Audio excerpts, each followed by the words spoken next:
Haman et les enfants des écoles. Vous savez que parmi l'ensemble des craintes que certains ont pu avoir dans ceux qui vont dans les écoles, que ce soit les écoles juives ou même les écoles non conventionnelles, les écoles laïques, les écoles de la République, eh bien, il y a eu des mauvaises personnes qui se sont amusées à faire des menaces au prétendu nom d'un dieu ou d'un prophète.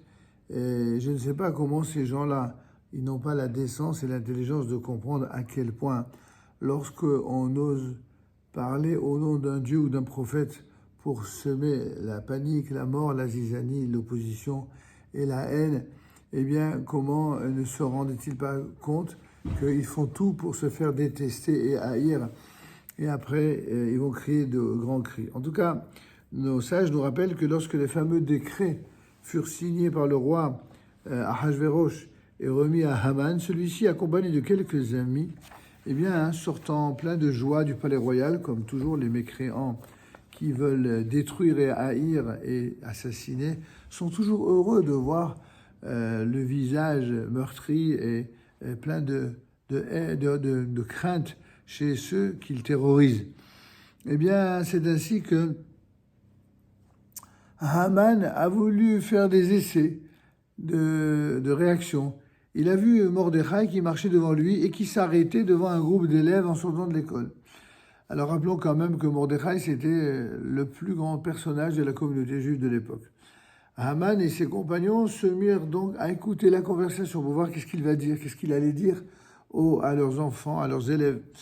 Mordechai demanda au premier des enfants de lui réciter le verset qu'il avait appris à l'école. L'enfant lui répond: « Ne crains pas les terreurs soudaines, ni le malheur qui fond sur le méchant. » C'est un proverbe du roi Salomon au chapitre 3, verset 25. Ça fait référence à tous ceux qui ont la peur des terroristes, tous ceux qui ont la peur, n'est-ce pas, de tous les bonimenteurs et de tous ceux qui sont insoumis à Dieu et à la morale et qui voudraient infliger par leur propagande, par leur vilainie, par leurs mensonges, la crainte à tous ceux qui les entendent ou les observent. Alors, à leur sujet, il est dit, le roi Salomon leur dit: « Ne crains pas les terreurs soudaines, ni le malheur qui fond, du verbe fondre, sur le méchant. » Le deuxième enfant récite son verset, et il dit: « Concerter des plans, ils échoueront. Annoncer des résolutions, elles ne tiendront pas. » Ça, c'est un petit clin d'œil pour l'ONU. « Car l'Éternel est avec nous, comme le dit Isaïe au chapitre 8, verset 10. » Enfin, le troisième enfant interrogé commença: « Jusqu'à votre vieillesse, je resterai le même, jusqu'à votre âge extrême, je vous porterai. Comme je l'ai fait, je continuerai à vous porter, à vous soutenir, à vous sauver. » En entendant ces paroles, Mordechai se mit à rire et il éprouva une grande joie. Haman lui demanda alors: « Mais pourquoi cette joie ?» Il lui répondit: « Mais ces enfants m'ont annoncé une bonne nouvelle. Ils m'ont appris que nous n'avons rien à craindre des sinistres projets que tu as conçus à notre égard. » Vous avez bien compris qu'il s'agit de l'échange entre Mordechai, Mardoché, et le Haman.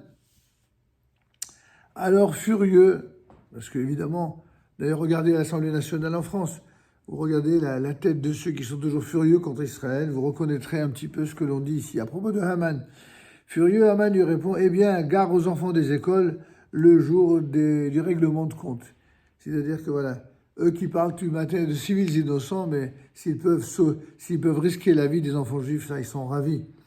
Le Gaon de Vilna explique que ces trois versets cités par les enfants des écoles sont des allusions aux trois guerres que Amalek a commencé contre le peuple d'Israël. La première fois, il nous attaqua par surprise à l'Éphidim, comme on parle la Torah.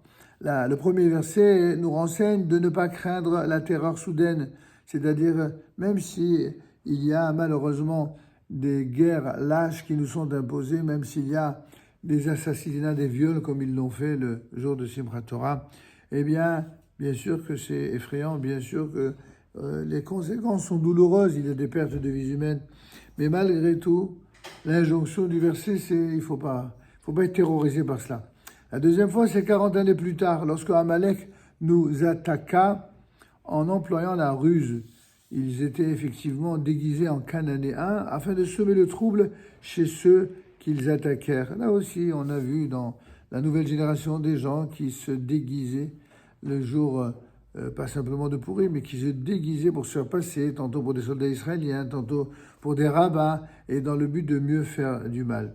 À cela répond le deuxième verset, concertez des plans, allez-y, déguisez-vous, prétendez, n'est-ce pas, parler pour les civils innocents, prétendez parler pour les droits de l'homme, prétendez parler pour l'humanisme, mais vos plans ils vont échouer parce que tout le monde saura qui vous êtes, tout le monde verra toute la pourriture que vous représentez.